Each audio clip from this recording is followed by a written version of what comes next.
All right, moviegoers are not going to start loving Carol Danvers until they see Rogue drain her powers. I repeat, moviegoers are not going to start loving and appreciating Carol Danvers until Rogue comes and drain her of all of her powers, like she did in X-Men, the animated series. I'm serious. I'm serious because when you think about it, when we was first introduced to Carol Danvers, she was, what did Kevin Feige say? Oh, she's the most powerful mutant in MCU. Because at first it was like, tell us something that is something interesting about her. And that's the first thing, one of the first things he said. And it's like, we already was in the midst of a debate between, is it Hulk or is it Thor? And now you just throw that in there. And it's like, no, man, no, listen. And the thing about it is, I don't care how powerful she is or how powerful, who they say, whoever is the most powerful person in the MCU or whoever, it's more than just having the powers and abilities. It's having the awareness to be able to use it, to apply it at the appropriate time. That's why if you ever watch sports, you'll see some of the most buffest people, strongest people, fastest people, the people who can shoot the best and all that, but it doesn't necessarily translate in the game. And you're like, why they just can't get it together? A lot of times they lack the awareness. And you can have somebody who's not as athletic necessary, they're able to achieve their goal because they know when to apply what they need to apply to the game or whatever it is. Carol Danvers, to me, she reminds me, her situation, her and James Harden is parallel. It's parallel. James Harden, check this out, one of the best players in the league in his era. Still to this day, 33, 34 years old, one of the best players in the league. He gets so much hate. So much hate. Like, you could have sworn, like, this dude spit in somebody's cereal, talked about somebody's mom or dad or whatever, you know? And he gets so much hate. But let me tell you something. When he performs great, those who hate him, oh my goodness, it's almost as if they never hated on him, this man, before in their life. They could have been hating on him literally like an hour before he came out with a magnificent performance. Unfortunately, they beat my Rockets, the Clippers, James Harden, and he hit a game-winning shot, three-pointer. But he was fouled, a 4-point play. People going nuts. Stephen A, all of a sudden, it's like, oh, y'all for James Harden on that play. And see, that's the thing with Carol Danvers. A lot. I just don't like the fact that they said she was the most powerful one because I think it's Thor. But if you say Hulk, okay, I respect that argument. I'll say that on a different video. But with Carol Danvers, man, it's like she hasn't even had a movie out yet. And then people are like, oh, she got a $1 billion movie. Well, you got to look at the timing when that movie came out. The quality of that movie wasn't $1 billion worthy. It was a good movie, though. I liked the first Captain Marvel movie. But that was right, that was right before Infinity War came out. Okay? Right before or right after Infinity War, one of them. Okay, you had Black Panther came out right before Captain Marvel, so they was on a roll. It's like, all right, we need to see what check out Carol Danvers, this Captain Marvel, because she's gonna be part of the Avengers too. Let's see what they do with her. All right, now in Endgame,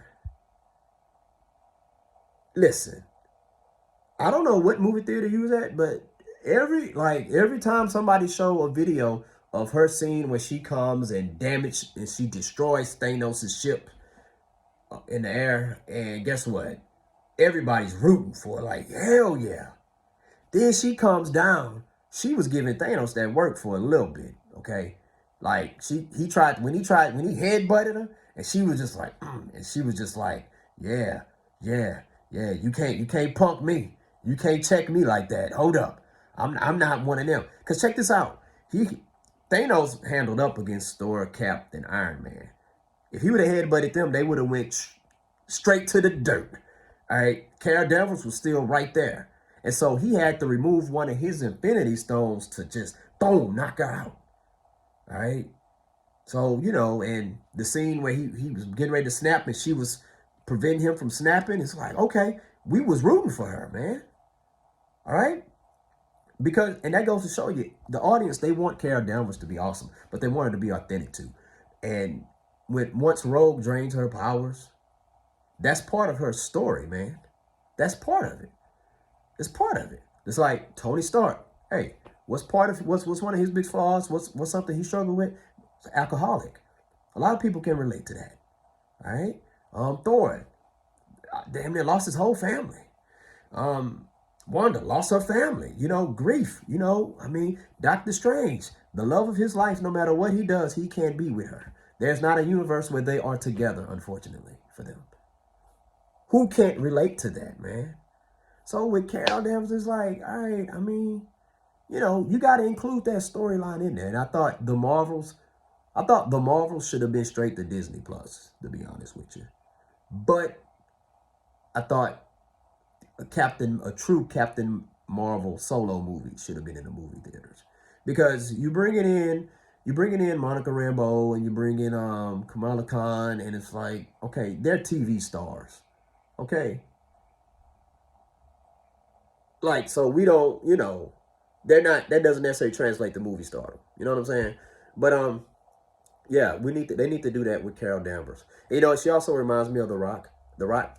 I'm gonna say this and then I'm gonna be down.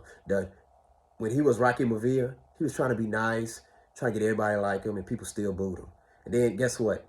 Introduced the WWF Attitude Era with him, Stone Cold, Triple H, Chris Jericho, all of them, Undertaker. He started like, man, I don't give a damn about the fans. I'm gonna do me. I'm gonna talk that ish onto y'all. I'm witty. Carol Danvers is witty. Danvers is witty.